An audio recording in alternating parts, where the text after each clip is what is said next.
Tanong ni Sir Made by J. Ray, paano po yung asong kumakain ng dumi niya? Lagi naman pinapakain. Okay, tawag dyan coprophagia or poop eating. Yan po ay normal po minsan sa mga puppies natin kasi curious sila, lalo na kapag nakakulong sila sa malit na kulungan. Halimbawa, no?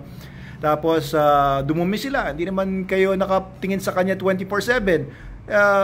Curious sila, wala silang ibang laruan, alam mo yun, wala silang ibang ginagawa na bobor, pwede nilang tikman yung pagkain o yung ano nila, yung pupu nila. Pag natipuan nila, uy, okay pala to ayan, ulit-ulitin na po nila yan. Kaya maganda po yung behavior niyan. Kung gusto niyo i-correct, dadalain niyo yan. Yung turo sa akin ng kaibigan ko si Doc Jomar Castro, sa dating Aska Vet, ngayon ay Consulta Vet na ngayon siya. Nilalagyan daw nila ng kalamansi yung pupu ng aso para madala. Ayan, para pagka natikman niya yung pupu, no, hayaan mo, no, sadyain mo na iwan yung pupu doon. Tapos pag natikman niya may kalamansi, hindi na niya ulitin yun. Yan, dadalain mo. So, i-correct mo yung behavior, yung bad behavior sa tingin mo sa ganung paraan. Kasi sa mga dogs to, hindi po ganung kasama sa kanila kumain ng pupu. Unang-una, sila po taas po ng ang taas ng acid sa mga tiyan nila, pat nakakatunaw nga yun ng mga buto, di ba? Kumakain sila ng buto, natutunaw sa loob ng tiyan nila. Kaya meron pong protection na mas matindi yung mga dogs sa pagkain ng mga ganyan, mga bulok, kinakain nila, pupu. Pero it's still not a good idea kasi marami talaga mikrobyo yan. Mas lalo na kung pupu ng iba, mas lalo na kung yung pupu na makukuhanan niya o lalasahan niya ay may mga virus kagaya ng coronavirus, magkukos yan ngayon ng sakit sa aso mo. Pagka nilalakad mo yung aso mo, ilalayo mo siya doon sa mga pupu ng mga askal sa kalsada na nakakalat. Kasi minsan gusto nilang amoy-amoyin yan. Bakit nila ginagawa yon? Kasi ina-analyze nila yung mga pupu ng mga aso sa area nila. Marami sila nakukuha information dyan. Alam nila kung may sakit yung mga aso sa area nila. Alam nila kung anong kinakain ng mga aso sa area nila, kung ano bang sex, ano bang age ng aso na amuyan nila ng pupu sa kalsada. Kaya yan, sobrang daming information na nakukuha nila sa mga pupu. Pero kung sarili nilang dumi, at nandidiri kayo, syempre nakita niya, anong ginagawa niyo ng aso ko? Tapos ang aso niyo pa naman lagi niyong hinaag, tapos hinahalik-halikan kayo sa mukha, dinidilaan ng mga pimples niyo.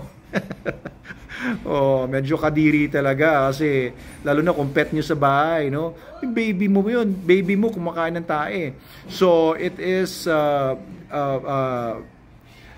undesirable behavior. Pwede nyo rin gawin, linisin nyo po kaagad. And isa pang reason kaya kumakain sila ng pupu, marami po kasing mga nagpapakain ng mga dog food sa aso nila or mga foods na mataas sa plant materials or starches or iba pang material na hindi nadadigest ng maayos ng aso. Paglabas nun sa kabilang butas nila ay ang dami pang mga undigested material. Sabi ng aso, pwede pa to. Kainin niya yan. Nako, kadiri kasi meron pa. Kaya pakain sa aso nyo, of course, di ba SDN 42 kasi maganda talaga yung digestion niya, digestibility. Kaya konti lang kailangan nyo pakain, hindi ganun karami. Pero fulfilled na yung aso ninyo. Talagang hindi na niya kailangan pa ng kung ano pa mga supplements, mga vitamins na bibigay kasi kumpletos ricados. Ayan ang SDN natin, the best dog food in the multiverse. Okay, isang pwede nyo pang gawin is yung aso ninyo, bigyan nyo lagi ng time na makalaya, no? Kasi usually naman, itong natural instinct ng mga aso na intact pa yung natural instinct. May mga dogs kasi na intact pa yung natural instincts nila. May mga dogs talaga na talagang wala ng natural instincts. Ayan, depende yan sa mutation nila, sa breeding nila, sa bloodline nila. So, kung may access yung aso ninyo sa mga mapupupuan na lugar, doon talaga siya pupupo. Usually sa mga grassy areas, sa mga area na, alam niyo, may naaamoy sila na dating may pupu doon. Yan ang gusto nilang pupuan. So, kung meron siya access sa malawak na area na meron kayong lawn, yan. Hindi niyo po problemahin yung kumakain ng pupu. Kasi nagkakaproblema lang naman ng malaki ang mga dogs kapag nasa unnatural setting sila, kagaya niya nasa cage. unnatural yan para sa kanila. Hindi naman natin may iwasan yan kasi sa akin dito, hindi ko pwedeng pakawalan yan sa buong paligid. Kasi may bukas na gate doon, may malabas-pasok na nasa gate dito, may mga tao sa loob na hindi naman taga dito, kaya pagka-araw, pagka may maraming tao dito, nasa cage lang talaga yung dalawang alaga natin na yan, pati si Logan doon sa baba.